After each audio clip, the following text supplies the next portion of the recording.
hindi nila kayang i-predict yan. Kasi ang bawat mga kabataan may kanya-kanyang creativity. May gusto nilang gawin sa sarili nila. Malam mo may mga kabataan, isipin nyo lang mga kabataan, pre. Na katulad nyo, nangangarap na isang araw na maging katulad nyo. Pero, nagsa-challenge nyo sa mga bagay. Anong pattern na susundan nila? Na pag-aaral nila? Na susunod na henerasyon? Walang iba kundi si McNeil na malupit. Hindi mo. Mag-edit tayo.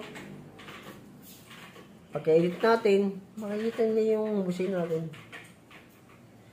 Di ba? Yung husay natin, ng mga pag-edit natin, na masaya tayo sa mga ginagawa natin, di ba?